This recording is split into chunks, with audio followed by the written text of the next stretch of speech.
Hello, everyone, and welcome to the Brand Innovators Livecast series. My name is Diana Dilworth. I'm the managing editor here at Brand Innovators, and I manage the European community. We hope you're looking forward to today's very special summit on consumer engagement with our international community. Today, we're going to be hearing from marketing leaders from Bose, Bird & Blend Tea Company, and GSK. Please be sure to ask questions and use the chat to engage with both our speakers and attendees. Without further ado, I'm thrilled to welcome our MC for the day, Marina Lindsay Brown, Director of Strategic Development at WPP. Welcome, Marina. Hey, Diana. Hey, Marina. Nice to see you. How are you? Nice to see you. Welcome. Good. We're happy to have you here. Thank you. Yeah, thanks for having me. I'm so excited to be here. Welcome everyone to Brand Innovators. As Diana said, really excited because we have such a formidable lineup today of thinkers and speakers to talk to us about consumer engagement. I'm a massive fan of Brand Innovators. I always feel like it's so important to carve out that time to come and listen and learn and get that outside-in inspiration. So I'm really looking forward to doing that with everyone today. So to kick off, I'm going to introduce our first two speakers. I'm really thrilled to announce that that's Jorma Kremser, the Global Media Manager at Bose. Bose are obviously the creators of some of the most iconic headphones. They've been innovating hard in the last few years into areas like sleep. I've heard Jorma say that his passion is translating innovation into emotions across the globe, which I love, and I really want to hold on to that. And this session will be moderated by Christina Prokop, who's the CEO and co-founder of IOTA. So IOTA are one of our sponsors today, and they work with marketers, data owners, and research companies to provide distinct, comprehensive audience data. I'm sure we'll hear a bit more about that powerful proposition from Christina in a minute. But welcome, Jorma and Christina, and over to you both. Hi, thank you for the introduction, and also very, very happy to be here. I have to say, it's also been an absolute pleasure doing all the prep work with Jorma. I think it'll be a fun and lively conversation. So Jorma, why don't you start off by just giving us a brief introduction of yourself and an explanation of the role that you have at Bose. Hi, okay, I will do that. And totally likewise, the prep with you, Christina, was amazing. Really, really fun and enjoyable. And I think this conversation will be too. My name is Jorma. I'm a German living in the Netherlands for about 20 years. I'm an ex-ice hockey player, living and breathing media while being a father of 4 and a partner to 1. And at Bose, I'm responsible for our global media campaigns, partnerships with the Mercedes Formula 1 team, Rugby Australia, and also really drive the global innovation of how we leverage MarTech and our first-party data in the best possible way for our customer acquisition. Fantastic, thanks. So, I mean, I think depending on what vertical you're working in, and depending on what your interaction at the consumer level looks like, consumer engagement can actually look very different from company to company. Can you provide a background or more insight into what does consumer engagement mean to Bose, and how are you measuring and looking at and analyzing that engagement today? So totally can. And over the past approximate 10 years, we've worked really hard on first of all, understanding what consumer engagement is and also what it means for us. In a nutshell, it is for me in advertising and in media to start a relationship. I measure, for example, ad engagement and how that drove traffic, site exploration, and cart rates. But beyond that, I want to develop the relationship, as I say, beyond the first date. So even if we've seen a straightforward customer journey immediately leads to a transaction, this cannot be the end of it. We do want to learn more to understand how we can deliver a better experience, translating the innovations that we create into emotions. And there's always room for improvement, upsell, cross-sell at every stage of the journey. So it's really exploring the ways how we can learn more from each other.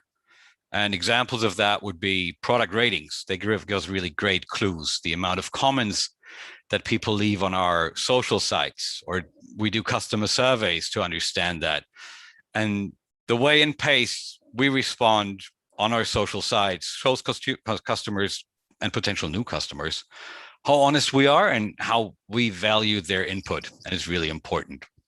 And that leads to our ambition to become very intimate with the consumer, sharing a lot from our side on what we stand for as a brand, what we stand out, where we want to improve, but also what we are looking to create in the future to really establish an ever closer connection. In turn, we aim to develop such a high level of trust that we can dive deeper into what really moves our customer and how that might change over the years and what she's looking for us at to deliver. And only then, we can really establish these true KPIs and assess whether or not we manage to deliver. It's interesting. So, I mean, and the emotional part is, I see, especially with a brand like that, that's connected so things in a personal environment about music and emotion. I can really see that. That must be, I think there's a lot of brands that have very tactical things that they can measure around, upsell and engagement with the customer. But I'm assuming that emotion part is really hard to quantify. Are there ways that you're already doing that today? Or how do you get a deeper insight into that? I just looked at LinkedIn, and whenever Christina Prokop talks about a customer engagement conversation with anybody from Bose, there's people commenting in that and capitalize on love. It doesn't get any better than that, right? Kind of like the comment yesterday. I had to laugh with my friend Sonny, who exactly immediately when I posted said, their flight headphones are the absolute best. It's amazing. And beyond that, it's, on media, or when I engage with family, friends, and beyond that, we can really tackle that. We can really, measure the positivity in the commentary section, but also because we're a premium product, honestly, we have a certain price range. And when we fail to deliver, which occasionally happens, we see a different type of emotion responding to that. And we assess that, we take that into account in all sincerity and adapt our products or whatever it is people would like to see an improvement in to become better at that. Yeah. And what is, it's measurement is always a big part of all of us trying to put numbers behind and truly understand what the output is of all the investment that we're making. What do the capabilities of measurement for consumer engagement look like for you today? And maybe if you give everyone a little bit of insight into what tools you're using, any of the tactical things that you're doing to manage and measure consumer engagement. I can. The kind of ideal way to measure that would simply allow me as a brand to understand how, where, and why someone engaged with me, and in turn to assess if that is what I wanted, and to see in the future what else I need to do to continuously deliver that level of engagement, the level of product satisfaction, and the kind of feedback that I need to become better. An example from the past on what we measured for a campaign launch, and how we learned from that is a Bluetooth speaker, and we campaigned for it really heavily. But instead of seeing sales as we measure that, or add to cart rates, we saw that another product within our lineup benefited from the advertising, and we were able to track that consumer journey and how the engagement led to transactions. But back then, because it didn't lead to what we planned for, assessed that was a failure because we didn't see what we wanted. And so this type of engagement was very important because it also taught us to sometimes adapt the plans and to take the learnings not necessarily as failure, but as an input or a motivation or an impulse to drive certain things differently. So what it really taught us was that we needed to assess pricings across our portfolio, because that was one factor. Design and color specifics. We can, with a certain type of consumer, we can create any type of color for our products to drive eyeballs, a pink headset, a turquoise one, or a bright blue one, or a purple one. But when customers go to our site, the sales talk the different language, because black is more future proof. That trend setting colors in fashion, they might change. Black is always pretty safe choice. Interesting. I think you bring up a good point. So your role is global. So you are looking at the span of both the North American markets as well as international. Are there are there differences that you see in the markets in terms of, even for some of the same products, how consumers interact? Great differences. Good question. I think depending on the platform, the messages, and the products and questions, there's so many different factors. But what I would like to hone in is there's regional differences when it comes to product specifics and how we need to take those into account in order to engage with the consumer. What one time I observed when strolling the streets of London was that when you look at especially the younger population, they were wearing headsets that the cup size, I thought, was trying to become equal to or bigger than tractor tires. It was gigantic, seriously. And this is hilarious, but at the same time, it's a rationale we found, simply that the trend is based on the visual association of size to performance or size to value, right? Bigger is always better because it's more. Yeah. But when walking through the streets of Tokyo, you saw a completely different picture. People the same age, probably wearing somewhat of the same fashion, so you can cluster them in the same kind of area. They weren't wearing big cup sizes in terms of the headphones, but they were wearing in-ear headphones, and not necessarily as a trendsetter, because nowadays we see that a lot of that is picking up in Europe and other parts of the world as well. But it's more of coming from a cultural standpoint that people don't want to visually invade other people's privacy. So instead of putting all of that into your face, there's tiny little earbuds, still you can enjoy your music while you're commuting. And that is really substantial, because taking another product into account, a TV speaker, well, we appreciate the bass of it because the bass delivers the strength of the sound. Again, Japanese people wouldn't like to do that, or at least the ones that we questioned and observed, because when you turn up the speaker, there's a certain value perception in different regions of the world of how many people can actually hear your content, whether they're intended to listen to it or not. So while we think gigantic bass, a lot of people can hear it, awesome. There's parts of the world that say, well, I don't want you to have to listen to my content. I don't want to invade your privacy. So I'd rather, when turning it up, I'd like to have the highs and, come more crisper and clearer sounds. So it's kind of same product or same product category, different attributes, and how you translate those into your communication to elicit the type of engagement leading to a transaction that you want. Fascinating. But it's one of those things that when you hear it, you think it makes total sense. But when you're looking at, planning things out, is not necessarily the first thing that would pop to mind. That's it. Really it. Allow me to put you in the spotlight once, okay? Because sure. I have to be honest, I would love to hear from IOTA how you operate in the space. And maybe you can teach me what's your secret to success, what would be your best advice, especially since we're going into a cookieless future, and I want to understand how to best measure engagement. And also, what would you really like to learn more of next? Yeah, it's thanks for the question. It's, for us, IOTA is a data only company. We're focused on data solutions and services for brands to better understand their consumers and in more intelligent ways and scalable ways to use their first party data. So the role that we play is really helping understand more about what you don't know about those consumers, that can help you round out the picture and understand what makes these different types of consumers tick. Yeah. Because first party data is gold. Obviously, there's no question about that. But I think the reality is there are very few brands that have a deep enough first party data set to get a full picture. And so what becomes powerful, and that's something that we're very excited about, is helping brands understand more about their consumers. So that's where we're focused in this environment. Yeah.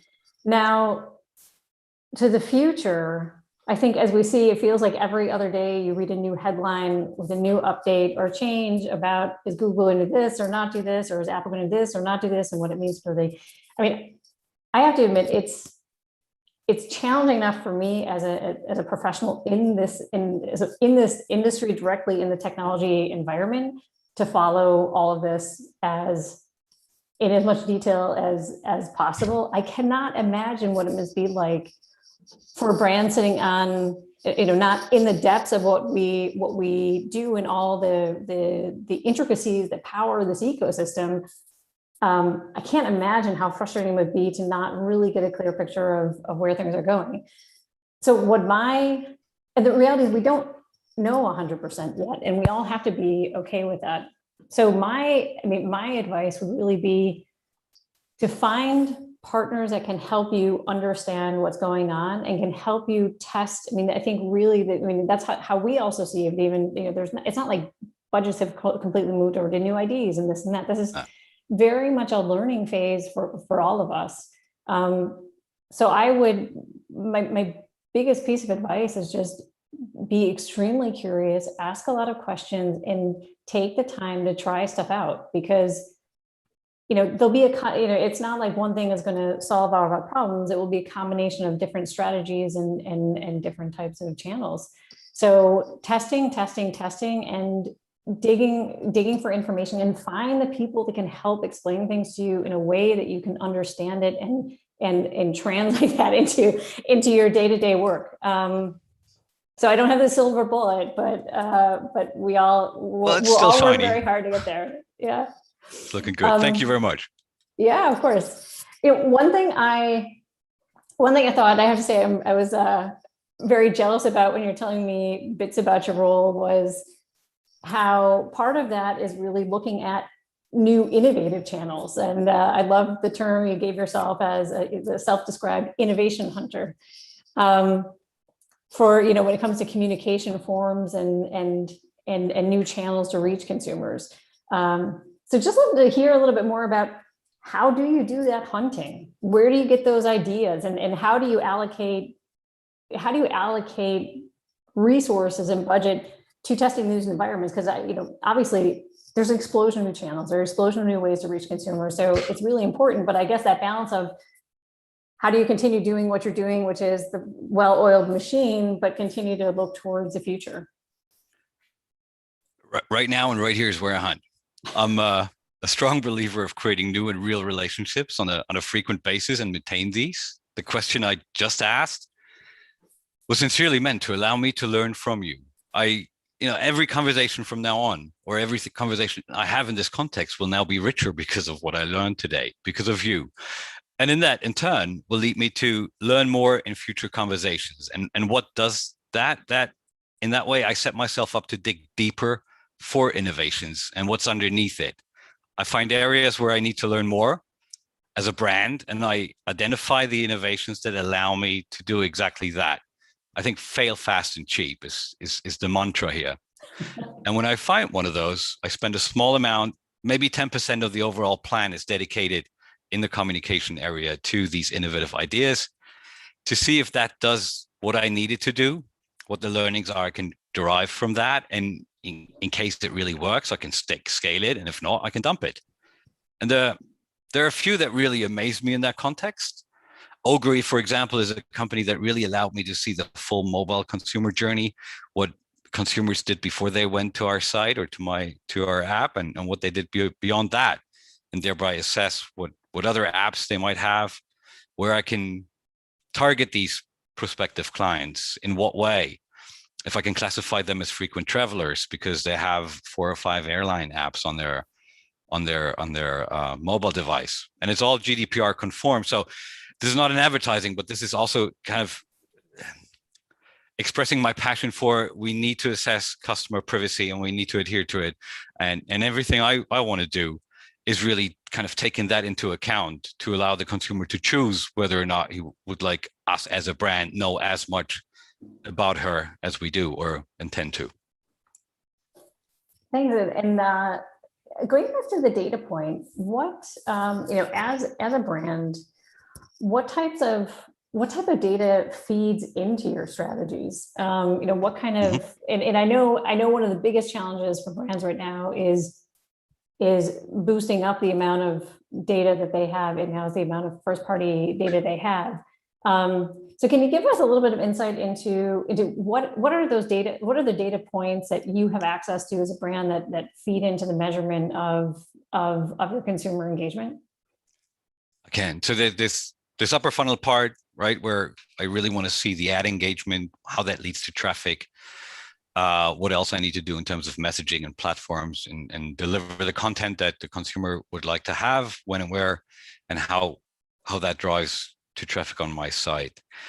The data that feeds into my strategy is from a first party perspective, is the sales data that we can generate, audience data, points that allow us to read the different demographics, different regions, also the sales cycles that certain products have, and where we can intercept a new and potential client and redirect to other products, upsell, cross-sell, manage to cluster the different cart values or different customer types to different cart values, and the customer value over a lifetime, customer engagement frequency, and what channels they engage with us. So social, digital, mobile, retail.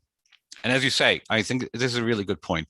Our first party data is gold, but it's comparatively small. So we also need to assess opportunities, how we can scale that. Yeah.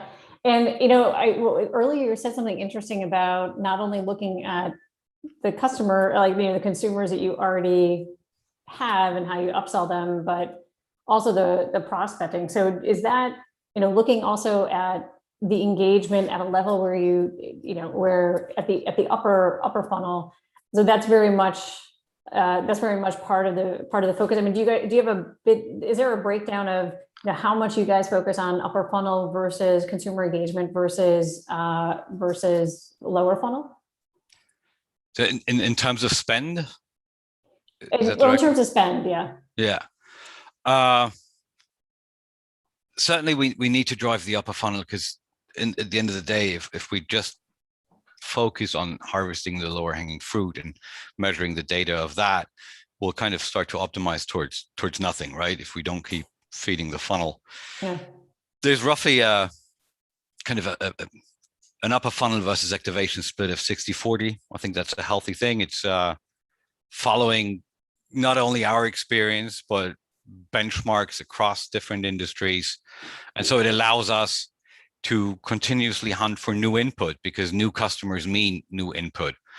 And when they follow down the funnel and become first party data, they also allow us to assess that and understand how they engaged with what and when, and how we can then in turn leverage different types of technology, as you say, to create lookalike audiences, clones, and drive efficiencies based on first party data, based on the lower funnel, into the upper funnel part.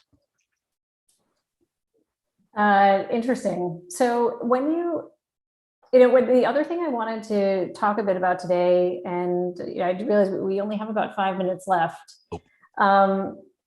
But if we look at what's been happening in the industry, brands are really trying to get their skill sets up in-house. Yeah. And some are depending on agencies or external. So I have I was very curious to hear when you look at building up these capabilities in-house versus using external partners, how much of that intelligence and data kind of strategy that runs all of the measurement of this consumer engagement sits in-house versus out of house, and how do you think that might change over the next over the next year or so? Awesome question. I think right now I can't give exact numbers, but I think there's a considerable amount of data sitting outside of our company, because taking advertising efforts, right, pushing advertising spend into different publishers and different channels provides these or them with a decent amount of learnings. But the more we understand that, and the more we learned over the years what the value of that is, the more aware we became of the fact that we needed to kind of also not necessarily protect us, but increase the value that we derive from our activities by in-housing some of that. So when it comes to the advertising data, we are ever more eager to take that on board And at the same time, the kind of bottom line, the first party data is something that we've always kept in-house. We do have parties that we work with in order to cluster certain parts of the audiences or cluster them in specific ways, and then leverage data and technology platforms to push messaging out. But there's ever more focus on increasing the percentage. We'll never get to 100%, and I don't think that will ever be the aim of it. But we are very aware of of the value of it, and we are intending to take a larger chunk for us on that. Yeah, it's hard. I mean, I would imagine it's one of those things. Everyone knows the importance of it, but actually finding those people who you can bring in house and run that and building teams around it is a big investment and a challenge. Yeah. So we've talked a lot about measurement and ways of following the consumer engagement. The one thing we haven't touched on yet are channels. This must also be another big challenge for you. Not that you don't have enough. But the explosion of different channels that you can reach consumers on over the last couple of years, how have you been able to handle that, and how do you manage testing and learning from all these new channels? Is it similar to that 10%? Does that also do those new channels fall into that kind of testing budget you were talking about, or do you handle that differently? They fall into that. We need to have dedicated resources also to assess these different types of new and up and coming channels, to allow for us measuring what we can measure, because not all new channels enable us to measure them in the same way that we have existings. But we need to kind of find a consistent structure of managing that, and consistent KPIs and identifiers to understand, has this worked or not. And so, we're definitely dedicating resources to that. We're keeping that in the same and similar type of structure, but it's also a continuous flow. And in a way, Dr. Bose created this company for all of us, no matter where we sit in the company, to be innovation drivers. So it's not like the innovation team does the innovation for products and the other innovation team does it for communication design and whatnot. It's all kind of intrinsic to it. And so we work always with an eye on and with dedicating time of our jobs onto that. So I have an analytics team that helps me measuring that and understanding that. And as much as they analyze existing campaigns, focusing on media channels that we know drive sales and revenue, they also dedicate some time to measuring the success or the lack of these innovation platforms. Thanks. And if you look at all the channels that you've been looking at over the last, I don't know, we don't have to define a time period, but let's say the last year and a half. Ages. Are there ages? Well, I would just mean, I guess we could put this question back further, but when you've been evaluating all these new channels, are there any that you've seen as the most promising new channel, and also, is there anything you say you don't know if it's going to be the most promising, but it's just the coolest? This, as you say, there's so much development in that. As long as it's any development consistency with GDPR is, from my perspective, is cool. Because only then. Okay, wait. I'm sorry to interrupt you, but I will. I will have everyone write this down in the books. I don't think I have ever heard the word "cool" inserted in association with GDPR. But I like it. It's a hurdle, but there's an information asymmetry out there, and simply ripping all that data from customers without asking consent or without creating an awareness of what's actually being done with it is, in my mind, uncool. But there's another kind of thing that I really liked on the advertising side, and it's not necessarily a platform, but it's a company that they're called Good Loop. And basically what they do is they serve ads for brands, and while they're doing it, they raise money for a good cause that a brand can choose from. So, especially in this kind of ever tech development, advertising has received, I think, a very negative connotation because it's always in your face, and sometimes it even measures data that I don't, as a consumer, want to be measured. But these guys have really, they've saved lives. They've donated money to various different good and beneficial funds that I think adds to the industry as a whole to give them a more positive reputation. Yeah. And as a company really stands out because it's a win-win. So the engagement the customer shows is increased by this choice of consumers telling a brand to provide money to a certain good cause. And then there's a third win in that, because it's good cause and the people tied to it receive funds to receive meals or better care, better attention. And I really like that development. That's great. That's really great. I'm not aware of it, but I'm sure I, as well as many others, will have a look at it very, very quickly. It's not an ad, it's just to say they're really good. I believe you. I believe you. But it's also nice to see, in this world where so many companies get focused on only on their profits and driving their own interests. It's really encouraging to see stuff like that.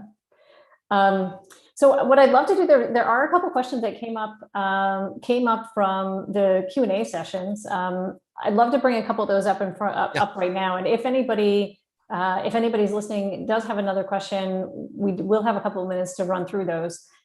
So one of the questions that came in is, does innovation need to be big scale, so epic, unthought of, or can it be incremental innovation and just as game changing? Okay, I'll try to understand it in the right way and put it into context. So I think epic innovation would be, and to put that onto our brand, right? A little bit of advertising, is noise cancellation. Nobody thought of it before Dr. Bose did. And what you can do now is you flip a switch and you zoom out of this airplane noise, and you can concentrate on the music you would like, the movie you would like, or whatever it is that you're doing and you derive passion from. I think that's epic. What might not be as epic is, and I'm just showing a little product, it's this little silicone ear tip, right? It's a piece of plastic, and in essence is shaped in a really weird form. The innovation piece of this one, though, is enabling customers to not feel anything if you wear this product for 4 or 5 hours straight, while others, you might have some stuff tearing in your ear or lobes or whatever it is, and it might disturb you. So innovation doesn't have to be epic. Innovation just has to drive value, and whether you can see it or feel it, I don't think it needs to. Yeah. It just needs to drive value. We can still communicate about it, but we barely do. Yeah. And something as small as that, how much of a, just out of curiosity, even like how when a change like that comes, and I don't know if you can give us insight into this, but if you look at the types of innovations that are trying to get pushed through a company with a product portfolio of that size, looking at the impact of these smaller ones versus these epic ones, how does somebody decide that silicon is really silicon change is really going to be a game changer, even though it's that small? We need to ask customers. We need to try out. We need to kind of really flex it, and I hope it's not breaking live on camera now. That would be perfect. But in essence, I mean, there's so much, maybe not tangible, but we all know that creating sound in this size is weird, takes effort, probably a lot of research and a lot of knowledge.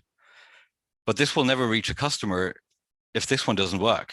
So there's a similar level of importance, because if I put this in my ear and have great sound, but after 5 minutes my ear starts pulsating and I really can't enjoy that, the whole thing goes into the bin.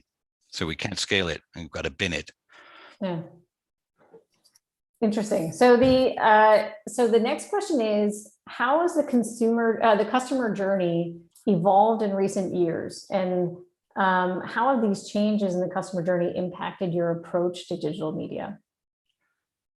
Well, the first one is an interesting one, because the customer journey, let's say from a Bose perspective, the cycles went from being relatively long to really short. from a heritage perspective, we sold TV speakers of premium quality with a premium price attached to that, and the consideration levels, the amount of argumentation I'd have to go through that within my household is taking time. But now that we create somewhat smaller products, smaller prices, these cycles have really shortened. And in order to assess the right point in time of when somebody in this world digitally is raising a hand and thinks, I could use a headphone, to the purchase has shrunken from weeks to days. And the flexibility that digital channels allow me to, both in shouting a message as well as understanding how that message is received, and the engagement has really driven up digital investments. Also, and not last or least, because the point of purchase has moved continuously into the digital area. Yeah. And I think we have time for one last question, and that will be, what has been your most successful marketing program? The most successful marketing program? Oh, good one.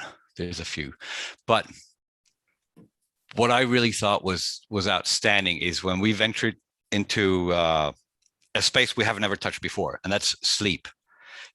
Sound makes you run faster, punch harder, cycle better, drive faster in the car as well. Maybe not always good, but sound does something to you, right? The music that delivers it has a motivational kind of area, but sleep and sound was an area that we explored into, that we have never ventured into it. So we were talking about a completely new product, completely different type of consumer, and really assessing that with MarTech as an understanding when people would sleep, when they would have issues with sleeping, what types of apps they're using, and then taking those learnings and marketing that product. That was one of the biggest successes. Very cool. Yeah. So thank you. I take it by Marina's Showing up appearance, smiling face, smiling face. That brings an end to our session. Sadly. Thank you so much. Yeah, I'm sad. I mean, so many good nuggets there. GDPR is cool. I quite liked an early nugget, which was our job is to deliver more beyond the first date. And if I think about my dating experiences, they should get better and better. So I really like that metaphor. I thought that was great. I loved what you said, Christina, which was, when we think about the cookieless future, we're all kind of in a industry-wide learning phase, kind of unlearn what we learned, learn it again. I thought that was really interesting. So yeah, big thanks to both of you. Thank you, Jorma, and thank you, Christina, for such a great session. I really enjoyed it. My pleasure. It was fun. Thank you very much. If there's any more questions, don't hesitate to reach out to me or connect via LinkedIn. Perfect. So with that, I'm going to introduce our next session. As again with Jorma and Christina, if you guys have questions, pop them in the Q&A bit at the bottom, and then the speakers will surface them at the end. So for this session, I'm excited to welcome Diana Dilworth, who is the managing editor of Brand Innovators, back to the stage. She is joined by Catherine Loftus, who is the head of brand at Bird and Blend Tea. So Catherine is big on value-driven marketing and building communities. I am completely addicted to tea. I've seen you have some of the funkiest flavors like jasmine, poached pear, and honeycomb cookie dough rooibos. So I definitely want to be part of your community. And I'm going to hand over to you two for the next session. So thank you very much and welcome. Thank you. Thank you so much, Marina. And nice to see you, Catherine. Nice to see you too. Hi, how are you? Hi. Good, how are you? Yeah, very well, thank you. Excellent. So to kick this off, I just wanted to start by having you tell us a little bit about the Bird and Blend Tea brand and your presence, both retail and online, and your role at the company.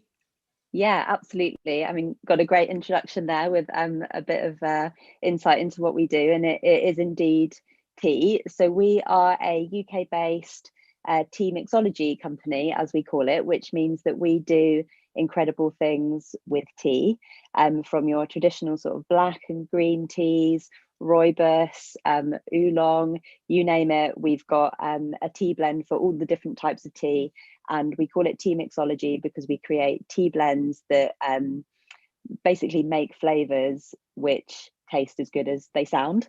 So we have tea blends such as rhubarb and custard, which literally taste like the sweets that you may have had as a child. Chocolate digestives, which is a big favourite here in the UK because we've got to have a biscuit with our cup of tea. So we create incredible tea. We're based on the south coast here in the UK, and our brand is very much rooted in the idea of customer experience being at the heart of what we do, putting people at the heart of our brand. And one of the things that really struck me when I joined this brand is that the founders told me that they see the tea or our product as almost being like the souvenir of the experience that you've had with our brand, which kind of speaks to the way that we really position people kind of at the heart of it. So a bit more about us. We're both a retail and an e-commerce brand. So we've got a sort of thriving website, which I'm sure we'll come on to, has really grown over the last year or so.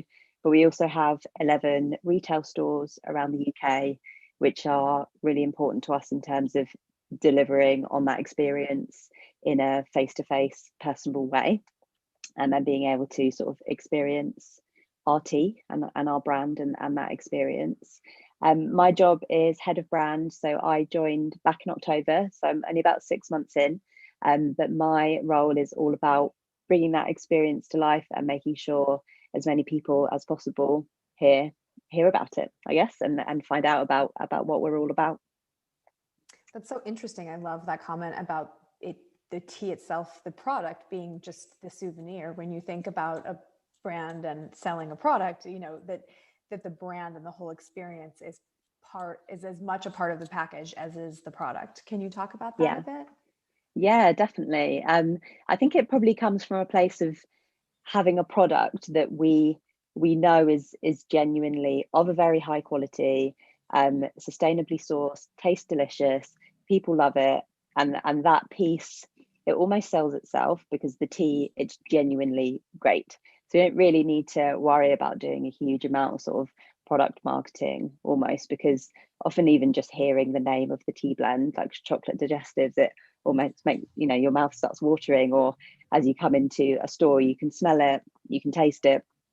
And it's much more about, you know, the business wasn't created to create tea. The business was created because our founders are very passionate about the fact that business can be a force for good in the world and we can spread happiness. And it was those sort of founding principles, I guess, for the business that then guide the decision making around the product. So the product is, I guess, the end result, but the reason for being, I suppose, or the reason that the brand was created was to serve a larger purpose, I suppose.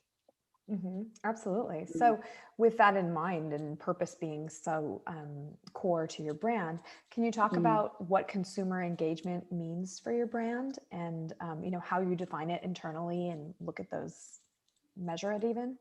Yeah, definitely. So we are and like to think of ourselves as a very community driven brand, which means lots of different things to us, both our own community of fans and customers who enjoy our products and our teas and our experience, but then also the communities that we're a part of. So the 11 local communities that we play in where our stores are, and the communities who enjoy our products that we also support through sort of charity and other type things. So because the brand is so community driven, one of our biggest indicators of engagement is actually less about commercially driven KPIs and more about customer feedback and word of mouth.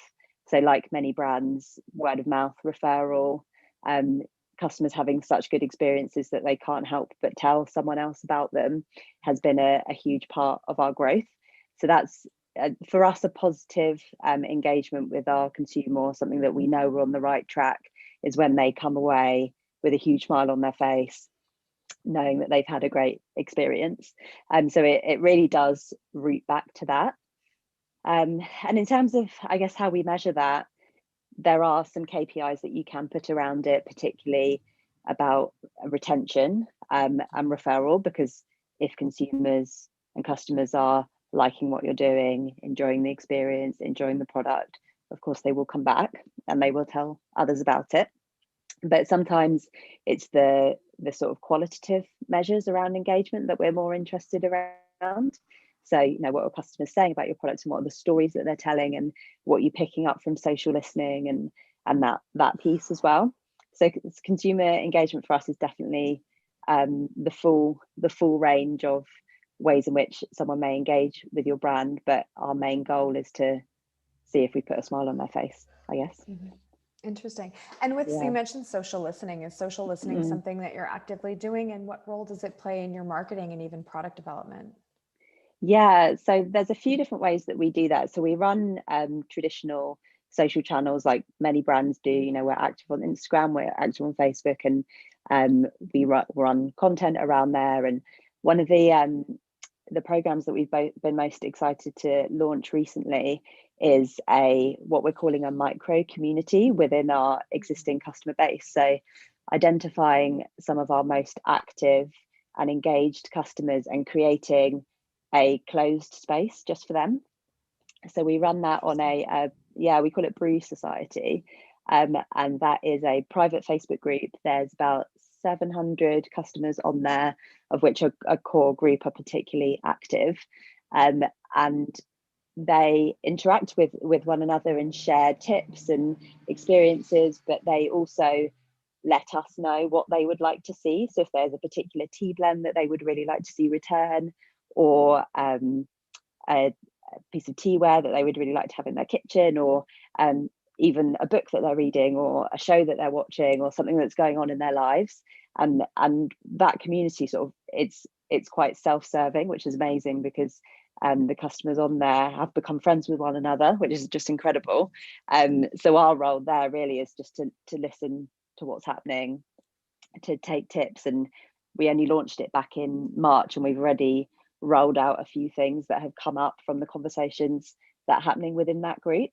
So we've got that sort of very micro, very personal level, like literally me and my team, we're on there personally listening to the conversations that are happening on a very one-to-one basis, as well as the bigger data and trends piece that we get from our bigger core brand social channels.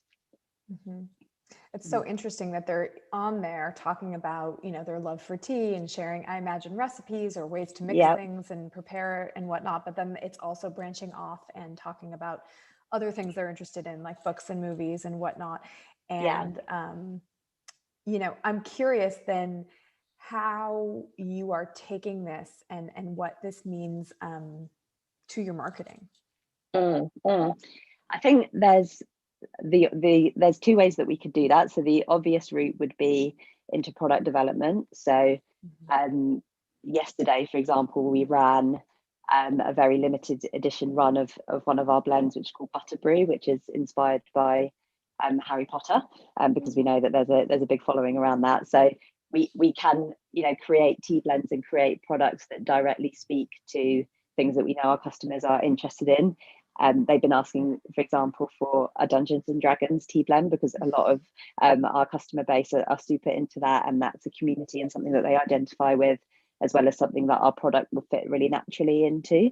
So from a product development point of view, it gives us a lot of inspiration, but I think it's also can be a little bit more subtle around that as well, such as where could we be looking at doing some collabs or sponsorship? Where could we be active in the community? What charities would they like us to support? And also, what language are they using to describe our products? And I often find that sometimes your customers can put things into words way better than you ever can. And sometimes seeing the way that they're talking and the way that they're interacting, that alone can be quite inspiring from a marketing point of view. So I think it does really range from exact things that you may want to go and develop because customers are literally asking for it, and you can go and develop what they're looking for, through to sort of nuggets of inspiration for your marketing, your messaging, your photography, your strategy, where you want to put your budget, that comes up as a result of the conversations that you can see are happening. Mm-hmm. That's so interesting. And so when you look at that language, are you using some of these keywords in your search campaigns and your email campaigns, just putting it into or even on the website? Yeah, absolutely. I think brand tone of voice is something that can evolve so much over time, and as your customer base grows and changes and maybe evolves, I think it's quite important to be reactive to that and be able to respond to it while still keeping the heart and soul of what your brand looks and feels like, understanding what will resonate with your customers and being able to weave that into your brand is something that I think can be really powerful. Absolutely. So tell me about which marketing channels you're using and how you're implementing them. Yeah, so when we ask customers how they hear about us, I think we probably have quite maybe an unusual makeup of how that works for us. But being an omni-channel brand that's active on the high street, we've got brick and mortar locations, but also have an increasing e-commerce hub, which has grown a lot over the lockdown period here in the UK. We actually find that a relatively large proportion of our digital customers actually come from our stores. So they've either walked past us or they've been on a day trip down to Brighton and they've come in with a friend and had a great experience, enjoyed the tea. They don't live near a store, so they then become a regular digital customer.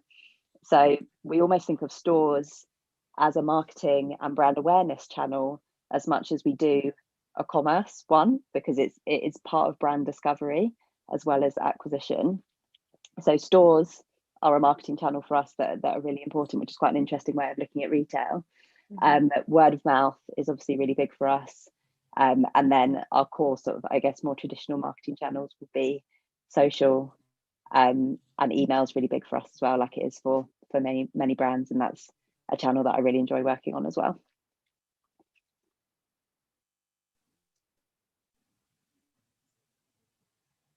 Oh, can you hear me? Yes, sorry. Okay. You froze for a bit there. Okay. Oh, sorry. Am I back on now? Yeah. Yes, all smooth. So you were talking about stores as a marketing channel, which is so interesting. I know. So when you decide on where to open a store, I imagine like having that flagship on a very core high street, is very key. Can you talk about choosing those locations and what strategy goes into opening retail? Yeah, absolutely. So we use a combination of factors when deciding where to open a store. So we often will just listen to where our customers are asking for a store to be. So they will let us know where they're looking for us, and we'll quite often, every time we open a new store, we'll have lots of other customers saying, "Oh, you should come here and you can come here," and we keep our ear to the ground. But we also look for locations that represent a time and a place where we know a customer is going to be having a certain type of experience. So we have stores in, for example, Brighton, where we're based, which is very much, the quintessential British day trip. It's by the sea, and there's loads of other independent brands around.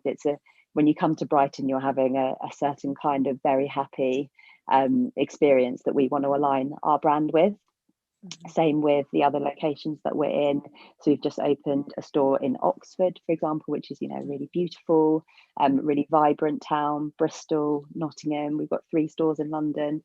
So we look for locations and communities that we think will fit with the general sort of spreading happiness vibe of our brand, and then look for storefronts and locations that sit within the heart of high streets and where other independent brands are located, because that's a big part of who we sort of identify with and how we want to align ourselves as big supporters and big champions of our high streets.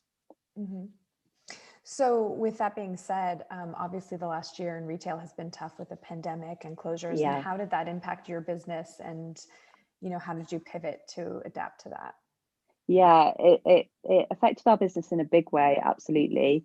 We have 11 stores, as I've said, which come with it many team members who have been on and off furlough and facing open and closed stores over the last year, which is incredibly tough for them personally to maintain positive mental health and engagement with the brand and understanding and keeping up with everything that's going on. So there's been a big focus for us around maintaining the support for our store teams, whether or not the stores are open.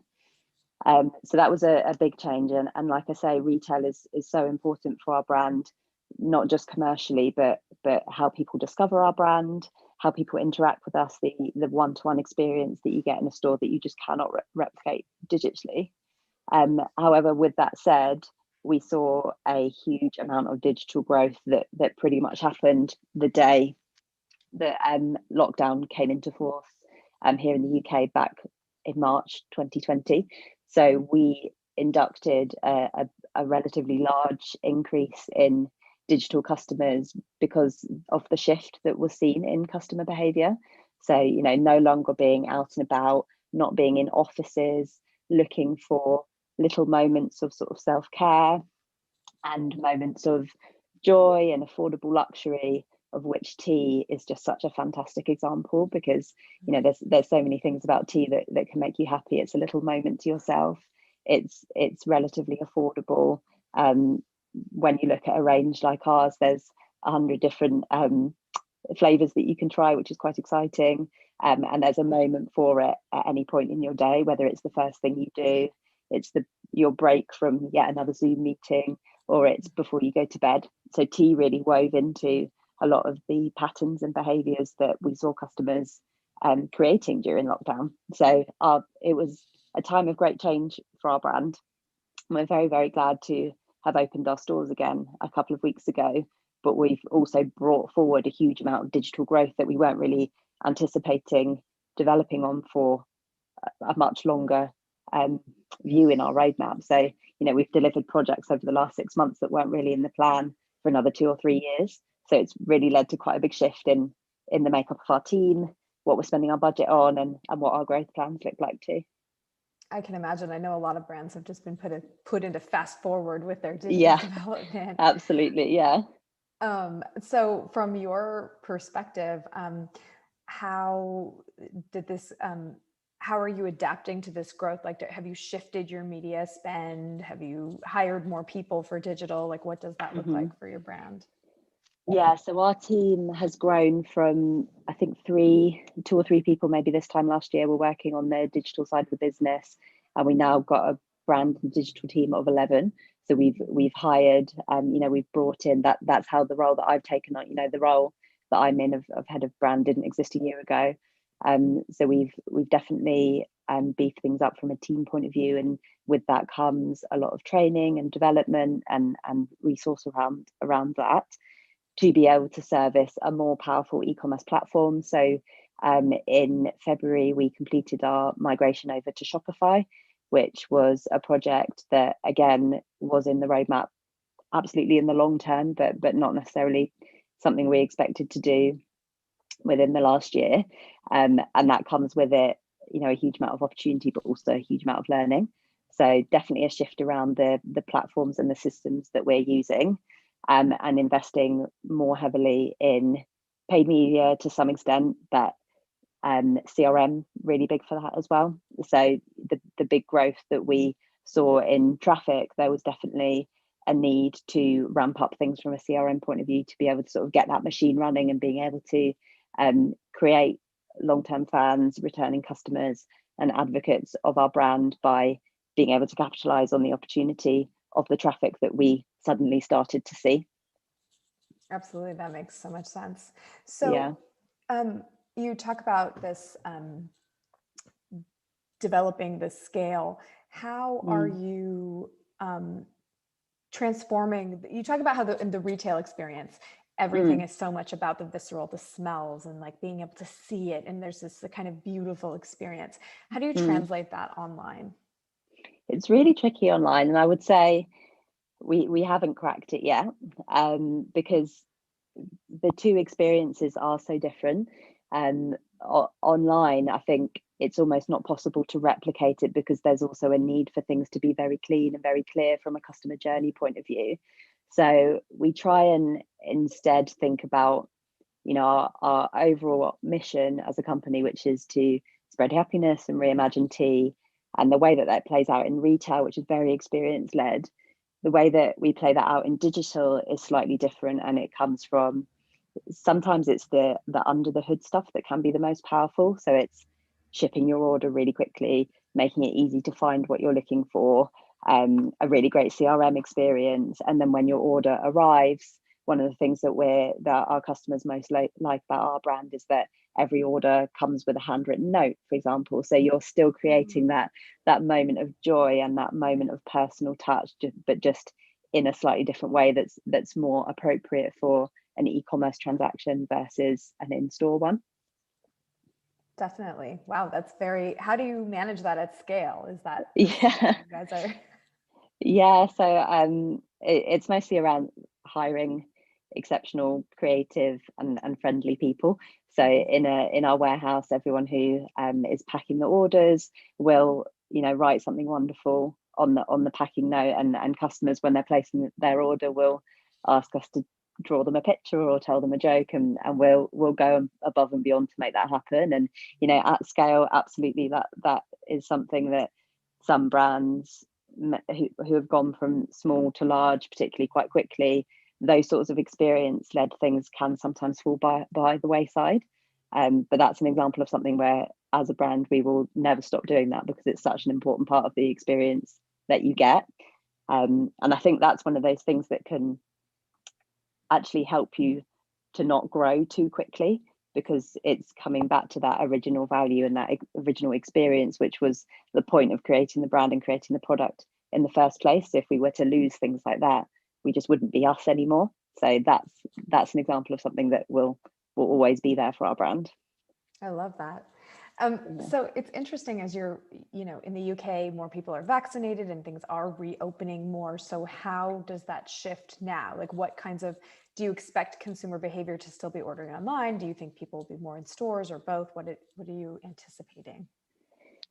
Yeah, a couple of different ways that we're looking at this at the moment. The first one being, this big induction of new digital customers that we've seen over the last year. Many won't be aware that we are actually also a retail brand. And I don't think we can take for granted that people actually know we have stores. If their main interaction with our brand has been shopping online, receiving emails from us, maybe interacting with us on social, interacting with us on the website, there's probably quite a big education piece that we can do there around the fact that you can also come and see us. And we have 11 stores, which is, we've got pretty good coverage around the UK. So that's a big focus for us at the moment, getting digital customers into stores, because we do believe that if a customer comes into a store, they'll get a fantastic experience, and you can be a digital customer that can also get to know us personally. So that's a big focus at the moment. And in terms of how we think behavior will change, we've seen busy high streets, we've seen queues to get into stores, which is really encouraging to see. And we are, like I said at the beginning, we are big advocates of the high street, and we believe that if we can get traffic into our store, that has a benefit on the other independent businesses that are on the same high street as us, in the communities that we want to be a part of. So we will definitely continue to do all we can to drive traffic into those stores, even though it may be quicker and easier to buy something with a couple of clicks of a button. That in-store experience, we definitely believe, still has a place in the sort of future of customer engagement, even if it's not predominantly about driving revenue or commercial value. It's more about the experience that you're getting with the brand and forming that connection and almost affinity with your brand. Mm-hmm. Definitely. Can you talk about, as a values-driven brand, how that shapes your decision-making and your marketing and communications with consumers? Yeah, definitely. So our values, we have a number of them, as many brands do. So ours are customer experience at the heart of what we do, caring about people on both sides of the counter. So our customers and being a people-centric brand, but also employee experience and making team members feel heard and invested in their growth. And then the other big one for us is what we call the magical world of tea, which is tea innovation. So continuing to do really unique and wonderful things with our products that excite our customers and excite our community.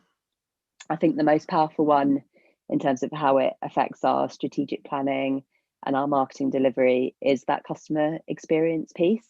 I did, I alluded to it earlier around that being the central sort of North Star that can stop you from trying to get too big too fast, because that we could open, many new stores or run a huge marketing campaign, but if we weren't ready to actually service the customers that might drive in a way that we want to deliver on, we won't do it. So it helps you create the right types of decisions, I think, as well as the right type of marketing.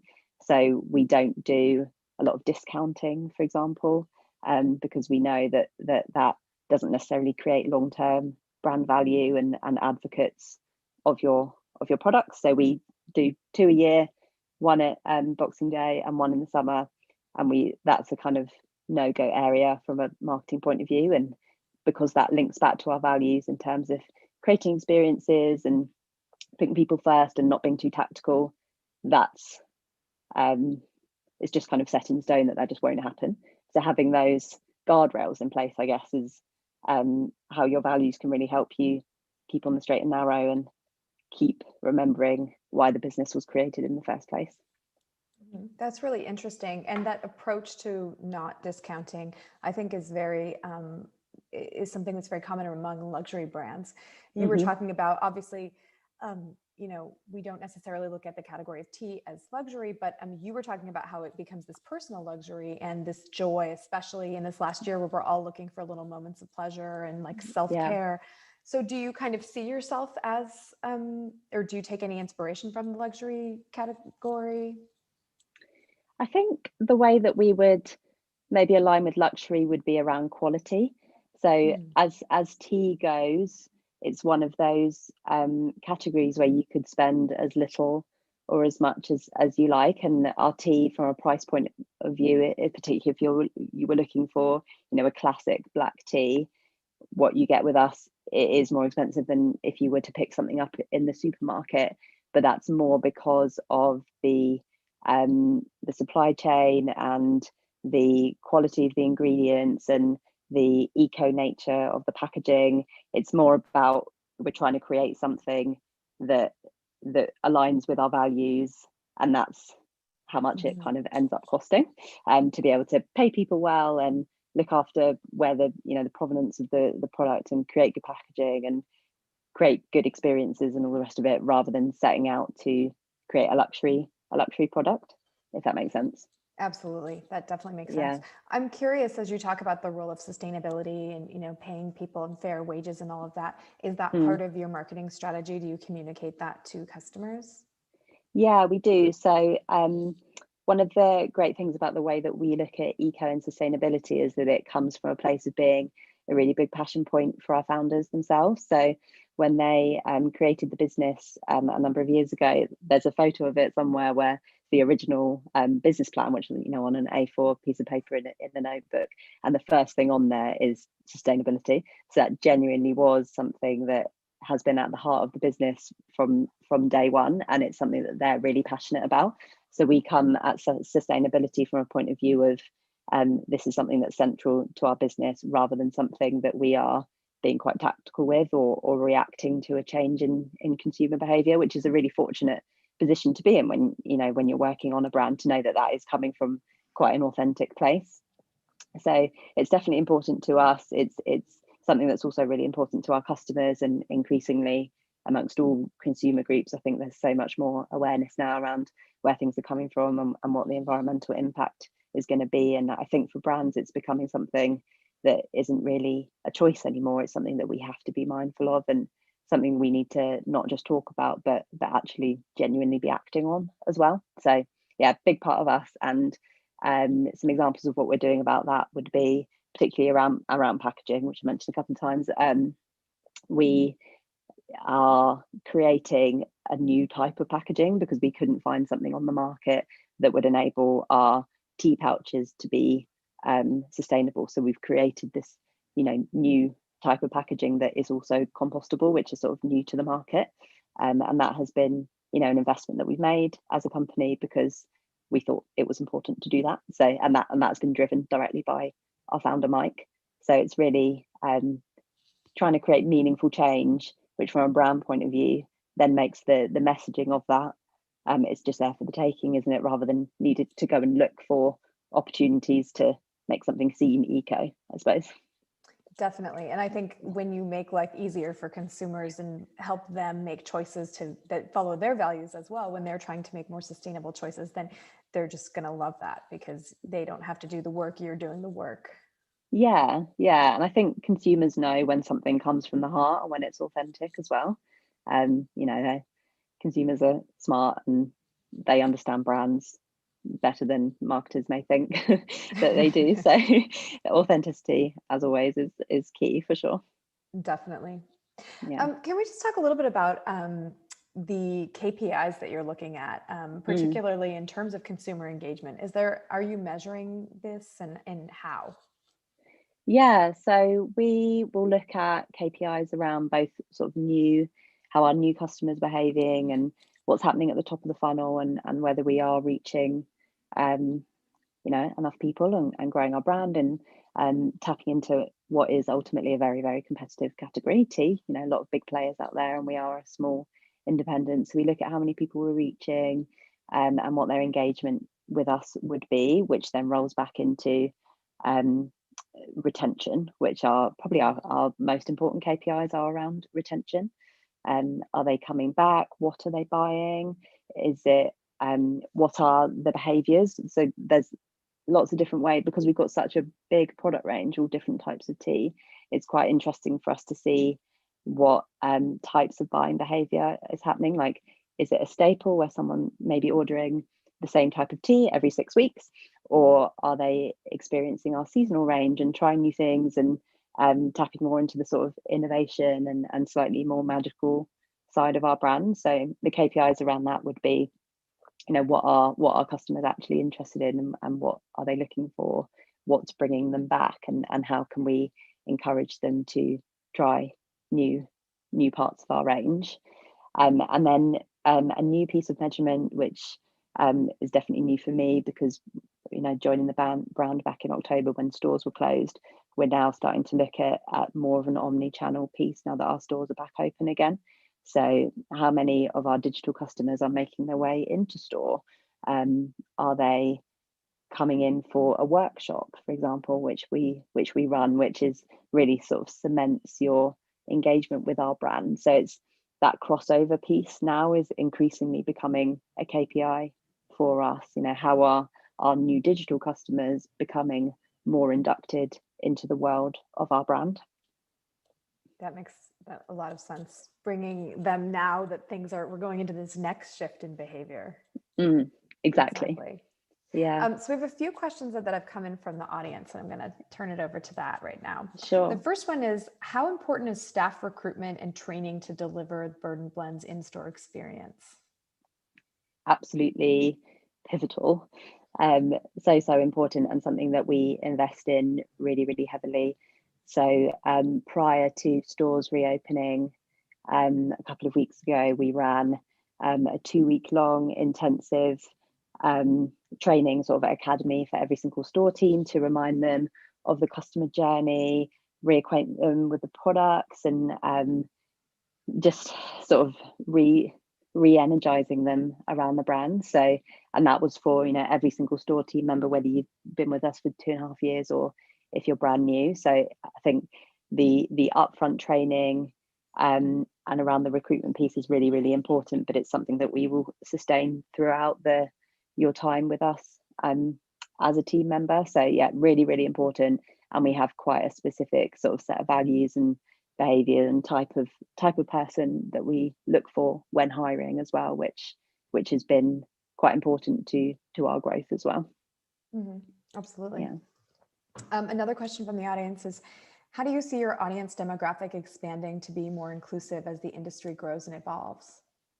I think one of the great things about a brand like ours, and funnily enough, we were having a conversation along a very similar line earlier today, is that there's truly something for everyone within our product range, which is quite an unusual position to be in, and it's less about repositioning of the product to make it more suitable for different customer segments or different demographics, but more about we've got quite a big product range, so there really is something for everyone. So the traditional tea drinker who's looking for a solid black tea, through to someone who's looking for something a bit more fun. So we've got a blend called Blue Raspberry, for example, which brews purple and then you squeeze some lemon in it and it turns pink, and that's just sort of an amazing content piece that's doing really well on social at the moment. So I think it will evolve.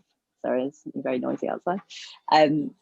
It will evolve, and for us it's about looking at how those consumer groups are behaving and what the different routines around tea that are emerging, and being able to pull out from our range the products or the moments or the experiences that we have to offer that best suit those groups. So the challenge for us, I guess, is keeping our eye on that data, keeping our eye on consumer behavior, and being reactive to that, and looking at what we've got at our disposal to be able to best serve what those customer groups are looking for. That makes sense. I imagine just with your huge inventory and line that there's a lot of possibilities. Yeah, absolutely. So there's one more question from the audience, and that is, what has been your most successful marketing program? What has been? So the Brew Society that I spoke about earlier was definitely continues to be a great program for a number of reasons, both because we're providing a very unique experience for our top customers, which means they come back to us more and they tell more people about it. But we, in return, also get a huge amount of insight from them. So that has been a great, I guess it is a marketing program. It's a customer engagement and a brand piece, but it is also a marketing piece. In terms of recent campaigns as well, so we do a very good job of hooking onto seasonal moments throughout the marketing calendar, which is pretty common in every marketing team and every marketing calendar. There are key seasonal moments, so we will create blends that align with things that are going on in the world. So for example, we have a very successful pancake day range where we will have blueberry pancake tea. This year we ran strawberry and Nutella, which was the big fan fave. So building in sort of innovation and magical flavors into key moments within the calendar is always really powerful for us, and our customers get a lot out of that. And the reason why we think they're so successful is because they're very limited edition as well. So you get that sort of urgency and scarcity, something fun taps into what's going on in the wider world, and that's quite a good combination for a successful marketing program. Absolutely, that sounds delicious. And yeah. And I imagine gifting probably plays a role as well. Yeah, absolutely. Yeah. I see Marina is on the screen. I'm back. Hi. I'm back. Thank you so much, both of you. I thought that was so interesting. I mean, that scarcity piece and kind of creating demand by having limited supply. Again, something that the best sneaker brands and the luxury brands do too, because you want that, because there's not that much, it's not going to be on the shelves for long. So yeah. Really cool. Yeah. I also loved, I wrote so many notes actually, because I thought that was so great, but I thought it was really interesting that you're crafting this very seamless customer experience, thinking about how Shopify can make that platform smoother and the transaction and the shipment. But that smooth CX is really brand differentiated by your staff and the handwritten notes. And that's just like so lovely to think about how brands should be differentiating their consumer experience. So I thought that was really cool. So yeah, big thanks to you both, and hope to see you again soon. So thank you. Thank you so much. Thank you, Diana. You. Catch up soon. Thanks. Bye, guys. Okay, so next up, bye guys. Next up, I'm very excited to welcome our last fireside chat, which is two speakers, one of which I actually have the pleasure of working with at WPP. He is called Ben Kay. He's the Global Planning Director for us. I have learned a lot from him over the years, and he always brings a huge wealth of knowledge to the conversations we have from a whole host of different industries that he's worked in. And he is joined by James Sallows, and James is the head of the CBIA Transformation and Capability at GSK. James, I've checked out his CV, has an enviable list of previous employees, employers even, and probably employees, that include startups, multinationals, client side and agency side. So really excited to hear how that's fueled your vision for GSK's transformation. So I'm going to hand it over to you both. If the audience pop their questions in the Q&A bar, that would be great. And looking forward to this one. So thank you. Thank you, Marina. And James, nice to see you. Thanks very much for taking the time to speak to us. If the second album is a tricky one, I don't know what the third one.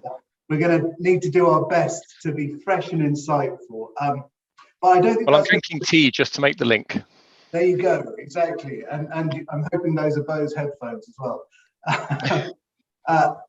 But I think we do have a very different starting point, not only because your category is so different, but also your position within the company is very different to the last two speakers. So I'm looking forward to getting into that. But before we do that, I wonder if you could just take a minute or two to introduce GSK Consumer Health to people. A lot of people will be familiar with the pharma side of the business, but maybe not so much the consumer health side. So can you just give us an overview of the business and where it operates and the brands that you're looking after? Yeah, absolutely. So GSK Consumer Health is the collection of all of the products which are directly consumer facing, so non-prescription, non-medicine, non-vaccination. And about, I'm going to get my dates wrong, but about a year and a half ago, there was a joint venture announced with Pfizer, and the consumer health is actually splitting off from GSK as a separate consumer-facing business. So we're in a very interesting space. That's why my role in transformation is interesting, because we're going from being a pharma to really operating in a space that's much more CPG in terms of our heritage and our future direction. So products that you will know within our portfolio will include things like Sensodyne, Voltaren. For those of you in different markets, you'll also have things like Otrivin, Flonase. There's a whole suite. I always say tens of products, Ben, because if I give a number, someone always picks me up on it being wrong. But there's a whole host of products that you will find. Centrum, obviously from a multivitamin point of view, Tums, Eno, a real broad portfolio, which is why we talk about wellness, because it covers a whole host of areas, none of which you can specifically kind of put your finger on and say that's what we do. It's really that whole that's interesting, and that's part of our current transformation from that pharma heritage to that more consumer-facing business. Fantastic, and that's a great introduction into your role, because whilst we have a box on our screens that gives an incredibly impressive and lengthy title, Head of CBIA Transformation and Capability, fundamentally, it's about putting insight at the heart of strategy and decision making. Is that right? Exactly. It's really taking insight and analytics together, which is the I and the A in the CBIA. And interesting, it's consumer and business insight and analytics, because it is an enterprise-wide view and a slightly different view, I think, that we take of that function. But you're right, it is about bringing those things back to the top table. And as a business, as a new business, and as a collective, there is a real recognition and a statement about the role of insights in the future business and how that's actually going to drive the growth and the engagement in the future. So a real kind of a resetting, I think, of where those functions sit. Which of course begs the question, in a session about consumer engagement, about the relationship between insight and consumer engagement. So Can you take a bit of time to explain how you see those two things are connecting to one another? Yeah, absolutely. I mean, the easy answer is just to give, well, of course they're connected, but then everyone's not on the line to hear the one line answer. I mean, the fact is, I think when you look at how they're connected, I think over the last, and the direction we're taking, I think over the last 5-10 years, one of the biggest disservices that we've done is to focus too much on data-driven. Because by using that term, what we've done in a lot of cases is to reduce the value and the outputs of insights to being a number, a dashboard, a metric, something you get on a Friday afternoon and say, is everything okay? Is it green, red, or amber? And I think actually the role between insights and engagement is far deeper than that. And actually, when you look at, how can we engage with people if we don't understand them? Because engagement has to be a two-way thing.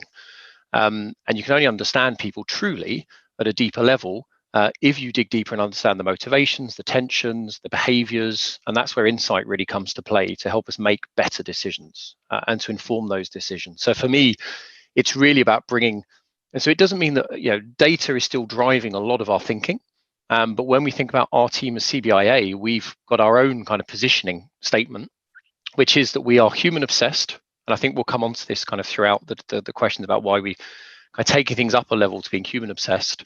We're data fueled, so not data driven. We are insights led. So that's the layer that sits on top of that data quite often, which gets you to that understanding or that aha or that decision. And we're results driven, because ultimately it's that link between insight and action that gets you to engagement. I think we've all, myself included, been involved in projects, beautiful, expensive segmentations that sit in a drawer because they're not actionable. And I think by bringing insights back into that partnership and it being kind of data fueled, what it leads is for you to then have actionable insights within the business. And that's really where the two things come together.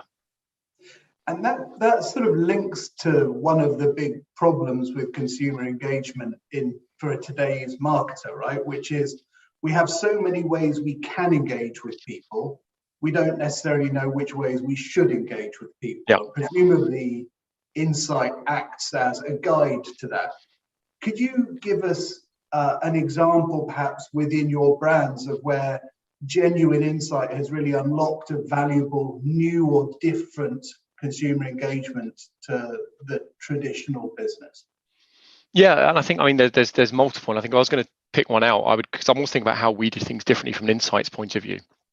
I'd actually look at some fairly recent work that's happened with Theraflu, so the cold and flu brand, because it's a very crowded category.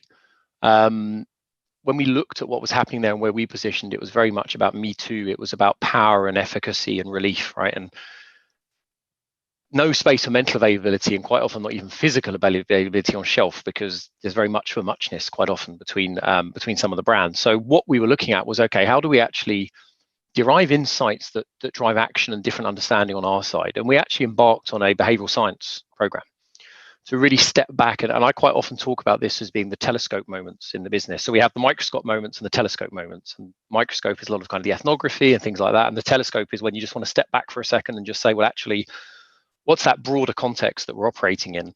And only then think about where we sit. So for Theraflu, we ran what we called a self-ethnography. So people, whilst they were in the depths of flu or cold, and this was just pre-COVID, when they were in depths of flu or cold, they were actually filming themselves and telling us how it was and talking about everything that was going on in the day, but not focused on what they were taking to relieve it, because that wasn't our focus. And what we actually found then is, really what was beyond the products, what were the human needs, what were the tensions and the things that were happening with them that were actionable. And we found some really interesting territories around the moments, and I think this rings true now throughout COVID, where these things have been accelerated, but those moments of comfort, of respite, of me time, which became a territory where actually there wasn't really activity going on in the category. And with a hot liquid in your favorite cup, in a blanket in the evening, there's suddenly something there where there's a much deeper connection and an engagement with the consumer. And that led to the Hot Beats Cold campaign, which is a very successful campaign for Theraflu.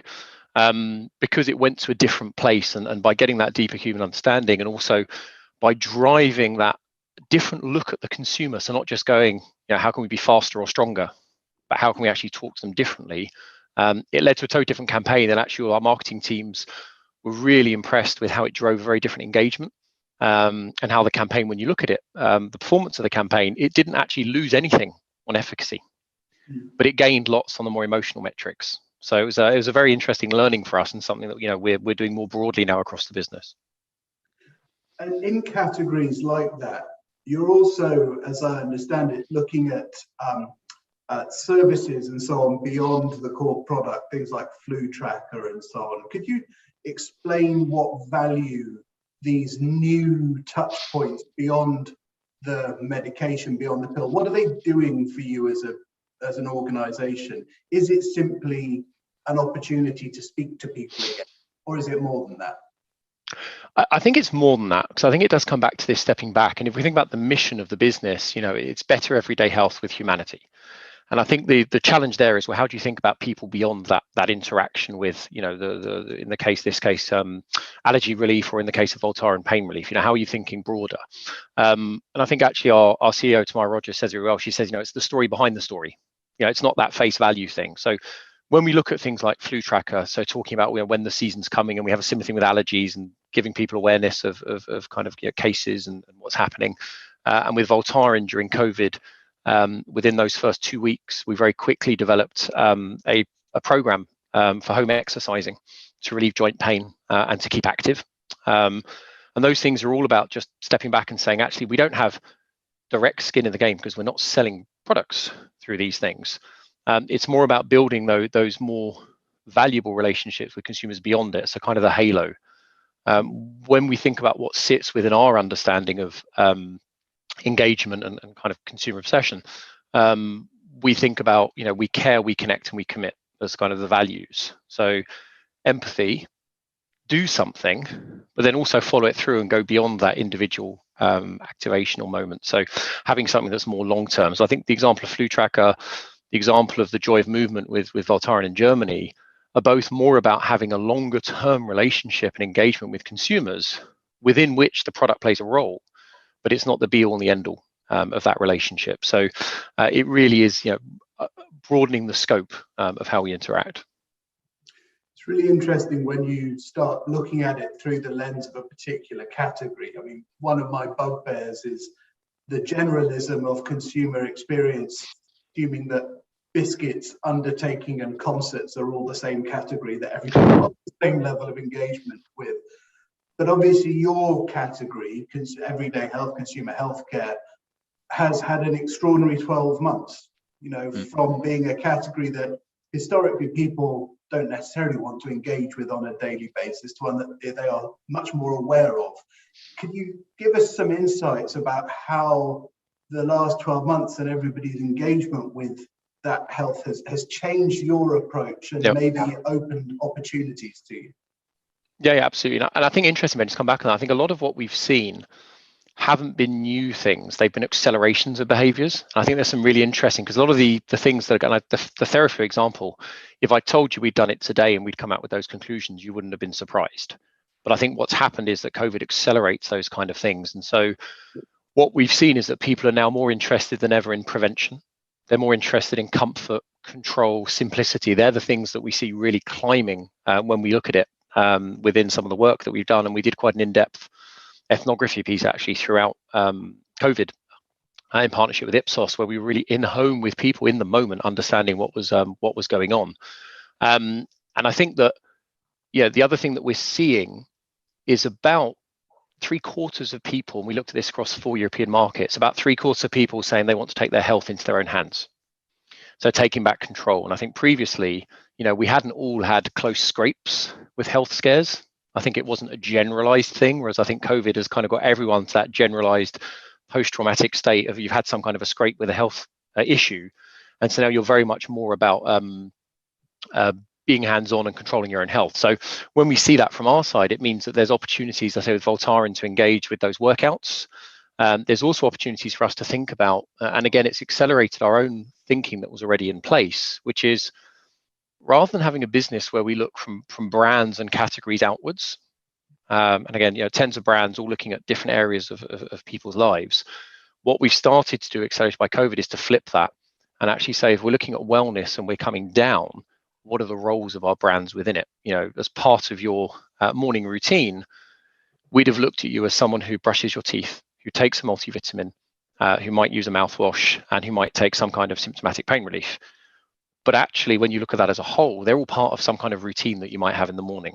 And I think COVID's really accelerating our understanding of that overall picture of health and how much people are taking control. I mean, if I talk myself, I'm much more tuned in. I use this every day now to see, have I done my steps?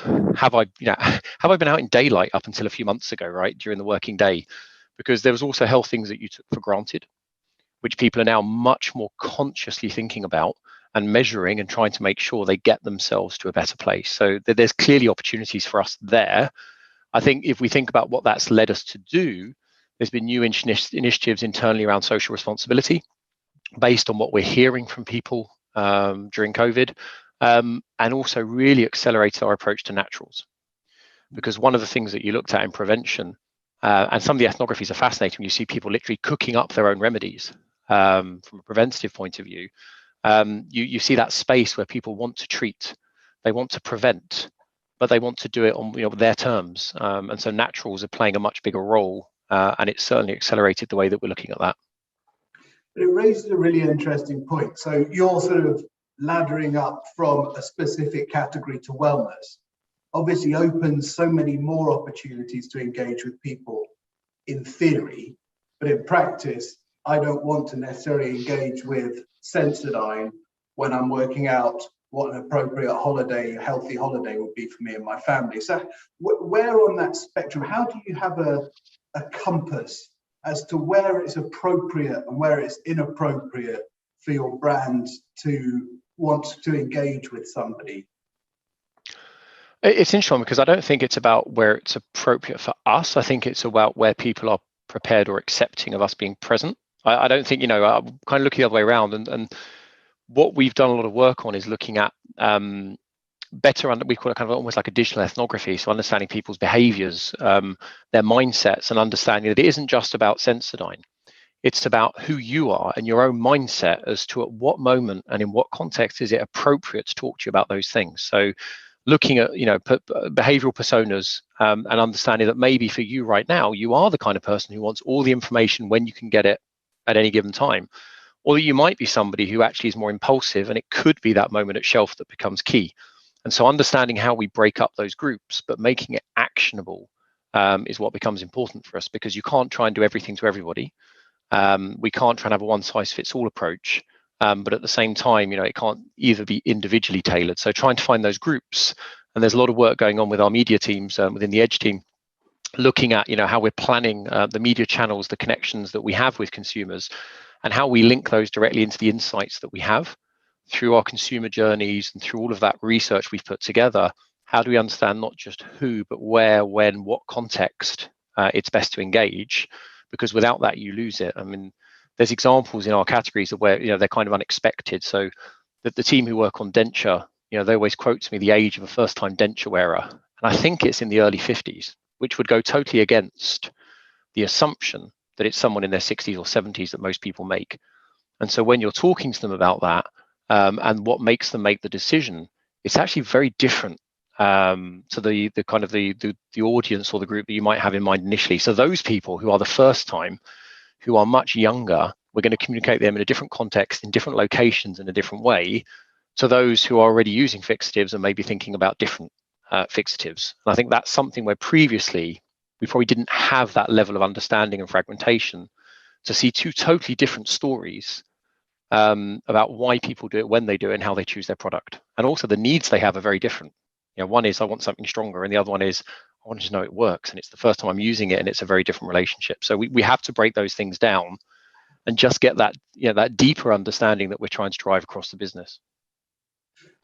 I'd like to dig into that who question a little bit more, because again, if you go back to the core subject here of consumer engagement, it's always tempting as marketers to overemphasize the minority of people who would be interested in co-creating something with you, or even engaging with your social media, even liking something you post, when we know quantitatively they are still, bar a few lucky categories, the vast minority of people. Yeah. So how do you balance understanding and creating experiences for the silent majority as opposed to the heavily engaged minority? Yeah, and I think some of that comes, and I'll come back to the kind of the role of the personas in that. But I think the first one is, not to confuse interaction and engagement. Interaction and likes with engagement. Because I think it all comes back to some of the discussions I had before about, KPIs. Because if you start measuring yourself on the wrong things, that doesn't necessarily represent engagement to everybody. And actually, my colleague Jerry Dakin has written a really nice piece about that level of engagement and how choosing the right metrics becomes really important. Because if you're measuring yourself on outcomes from things like likes or engage or actions, then actually that might not be the purpose of your campaign. It might not be what you're trying to achieve. So what we look at is who are the populations, the audiences who want to and who are willing to actually have a deeper engagement with us. And for some of our brands, that can be a minority because it might be a fairly low engagement category. For others, it's higher. And actually talk to them in different ways. So when we're doing some of our front-end innovation work, we might be doing some co-creation with those kinds of people. But when we go out to test things further down the line, we'll certainly be looking at the broader population for that. What we won't be trying to do is to get everybody to click on and like posts about sensitive teeth. That would be an unrealistic expectation. However, if you're looking in the middle of an event where people are, I don't know, consuming lots of ice cream, you're doing something very targeted, well, actually tooth sensitivity could be an interesting thing to do an engagement piece on in terms of measuring those interactions and those likes. So from our point of view, it's about understanding the personas, understanding the audiences, and seeing where you can link those and make it actionable.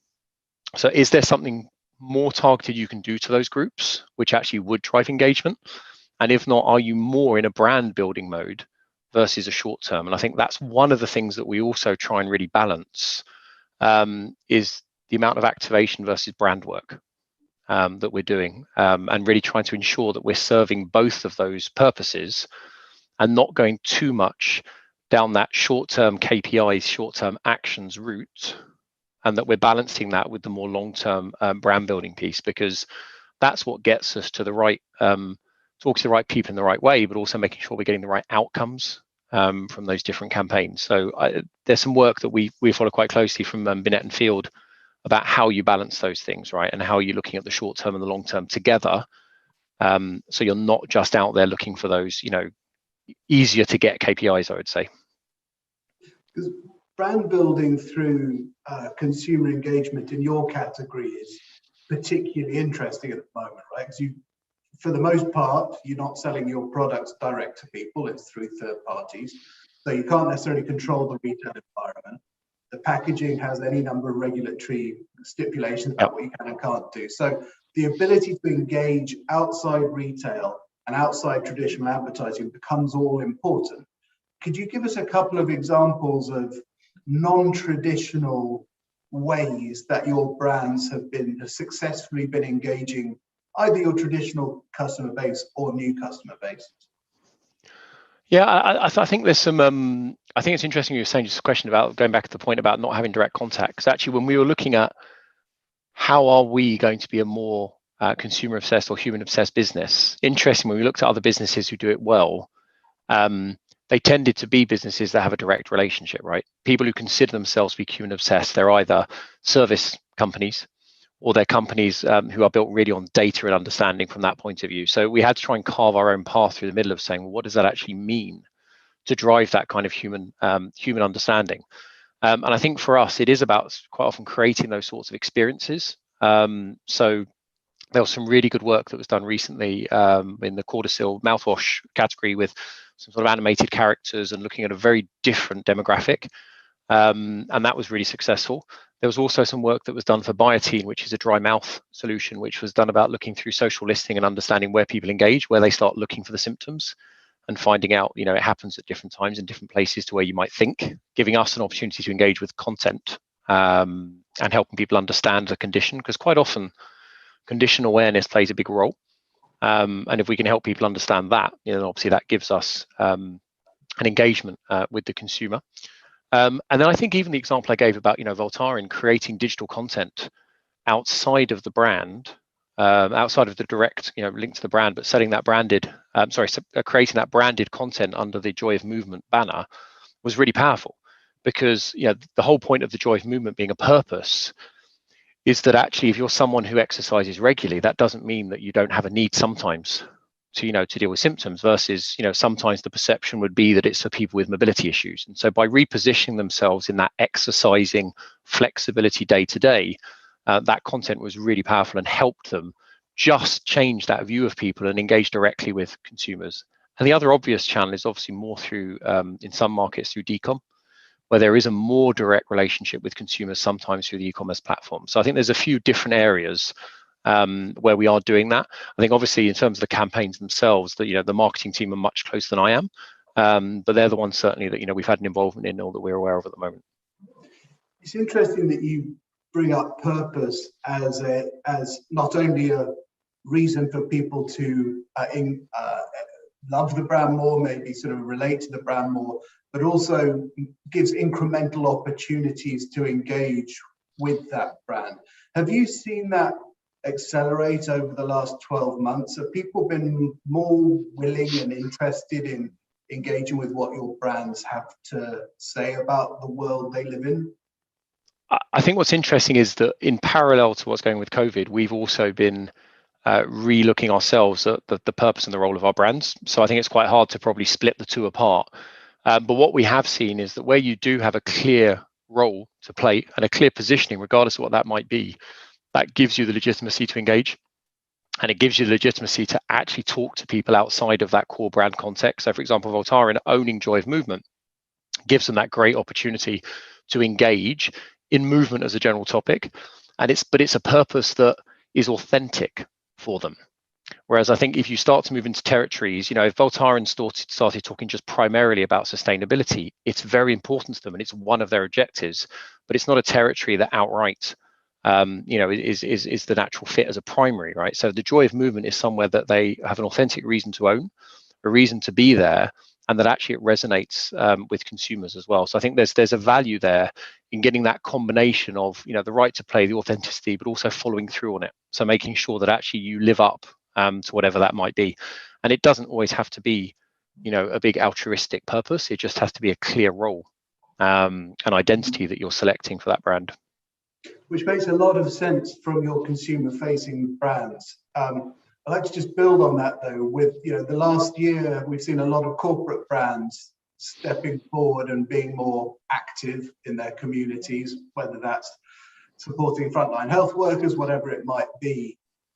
What's your take on whether brands like GSK or ultimately whatever GSK Consumer Health becomes, the role that they have in consumer engagement? Should they be stepping forward more? Well, I mean, it's interesting. I think in terms of overall as a brand, that's something I would leave our CMO and CEO to respond on. But I think we are already in places. So if we look at, we have an initiative already where we step forwards called Smile Train, which is linked to our oral health category, where we work a lot in developing countries in terms of surgery for children who have oral problems. Fixing kind of cleft palates and things like that. We're also doing some work with something called the Clean Breathing Institute in some developing markets with our allergy category. So I think we already are out there. We already are vocal in different areas. But in terms of what we do, and obviously we have a very strong partnership with Save the Children as well. But I think in terms of what we do as a whole business, I think clearly it's an area that we will be. But obviously we aren't there yet. And I can't speak on behalf of them, but I know we are very active. And it is one of those things where we've been more active through the brands and categories because of the way that we've been structured. Whereas obviously now turning into a more of an organization with its own identity, I think there will surely be opportunities, yes. And I think the importance people are putting on their own healthcare does leave that as a big opportunity. So my last question is, we've got 2 minutes left before a couple of questions, hopefully. One observation that I have is that a lot of organizations are sitting on a lot of insights, but they can't necessarily translate those through into action with the organization, translate those through into meaningful new ways of engaging consumers. So they know what to do in theory, but not necessarily how to make it actionable. Can you help us understand how you are taking on that role, which obviously is critical within your new job? Yeah, and I think, there's as I said at the very beginning, the using insights to actually drive action is key, right? Because otherwise it becomes a redundant process. So I think there's various things that we've been doing about, first of all, making sure that insights is not an insight is not a specialist skill that sits with an insight team that sit over there in the corner. So we've done a lot of work creating a common understanding of what is an insight across the business, but also bringing in all the functions to help generate insights. So I think one of those things is where you have an understanding of where it's come from, how it's been crafted, how it's been stress tested as an insight, you have much more of a view as to how you could then move it into action. So when we look at, for example, our innovation processes, the entire team are involved up front in that crafting of an insight before we even start thinking about an innovation. So there is a whole piece about bringing everybody forwards into understanding insight, helping craft them, and that's something we've really focused on. The other one is stop reinventing the wheel. So since we started this process and we started documenting each insight, I think we have something like 500 in a bank, in an essential insights bank for the business. And I expect that to be numbered in the thousands by the end of, probably by the end of this year. And that will be searchable. So anyone anywhere in the business can go and see, what do we know about X? What are the insights, and what are those stress tested insights? And I think by making insights accessible, by making them easily understandable, and then allowing the teams to focus on, well, what's the layer on top for you to make it actionable, instead of always going out to try and surface some brand new aha magic moment.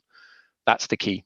So there is an infrastructure piece that's key, which we're working on, which is how do we build that common infrastructure. But then there is just a mindset, an understanding piece around what is an insight, how do you bring it into the business, how do you also in a meeting say, is that really an insight? Because that's the other thing. The word insight covers a multitude of sins sometimes. So also giving everybody permission to challenge an insight, because they have an understanding about what a real insight is. So there's a lot of work going on there.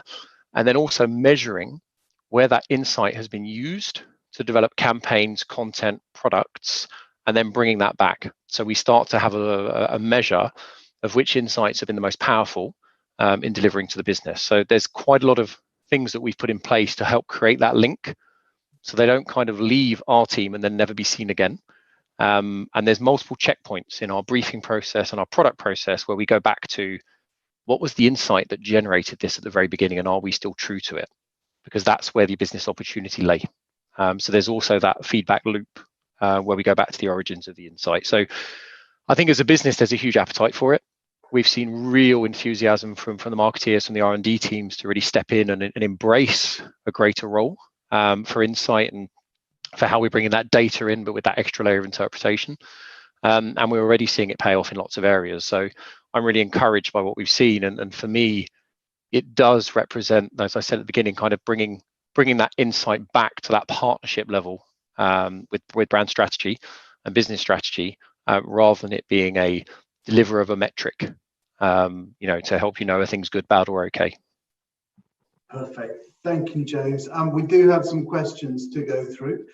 The first one is, how do you feel that consumers are engaging with brands differently in 2021?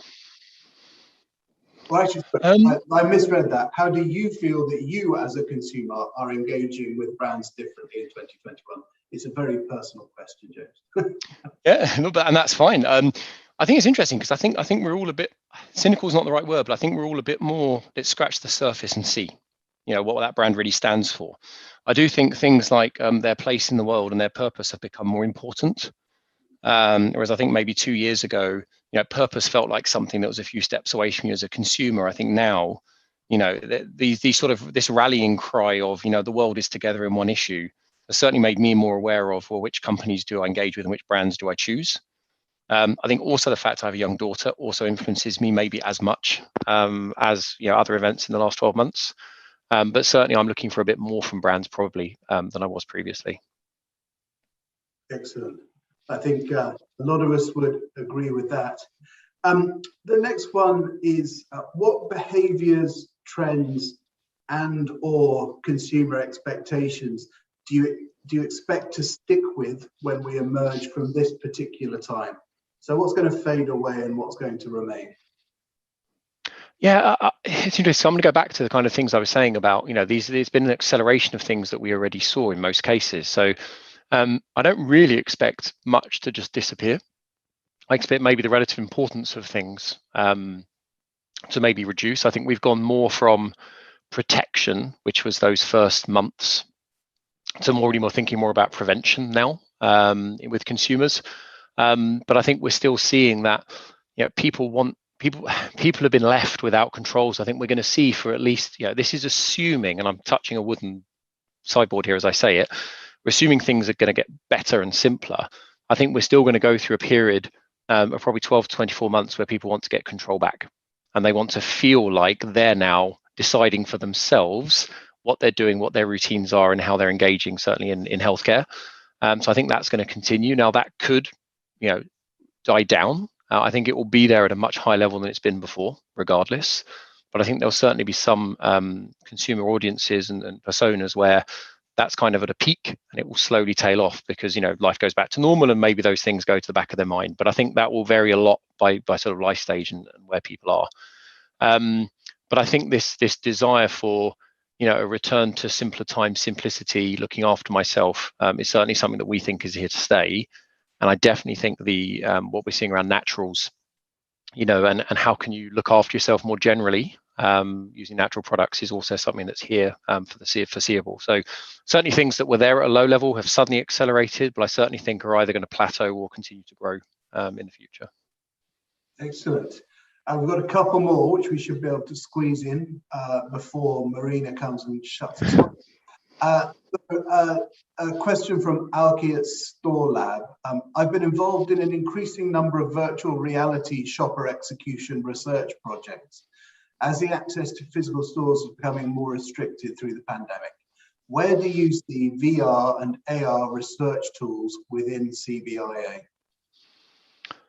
I think there's two answers. I think one is as a way of conducting research. I mean, we've been using them. We were using them extensively prior to COVID, purely because of our geographic spread and having to recreate store environments everywhere. So it's something we're already heavily involved in. I think interestingly, VR and AR as a deliverable is something that kind of grew and then sort of ebbed away. And I get a feeling now as well that started to grow again. I mean, we've certainly seen AR applications. There's some great work from Excedrin in the US, where from a consumer point of view, we've been using AR as a way to simulate empathy for family members of migraine sufferers. So there's actually something called the migraine experience that if you have a headset, you can go try. Trust me, it's unpleasant, really unpleasant, but it will really help you understand and empathize with someone near you who goes through it. So I think there is more of a growth in that from a consumer point of view. But frankly, I think we have always, as a business, been using it pretty extensively. And in some markets, we even have our own VR AR labs internally. So yeah, it's a key function because you can't recreate stores all over the world physically, but certainly you can virtually. Fantastic. And presumably will become ever more effective as the technology improves.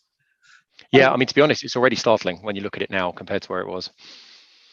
Final question, which I'm glad to see somebody picked up your metaphor of microscopes and telescopes.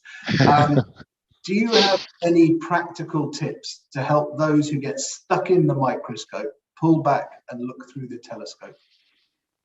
So it's interesting. I think we are about 18 months into kind of using the metaphor and getting people to try and behave. And I think we're starting to see the payoff. I think it takes time.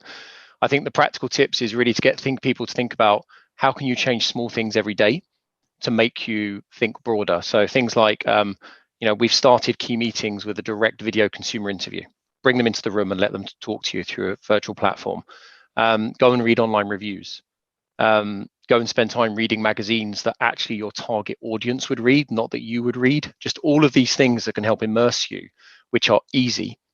And then there's the bigger things you do as a business, but as individuals, I think we ended up with a list of something like 60 or 70 ideas from our marketeers as to things they felt they could do personally and with their teams to just bring the outside world in a bit more.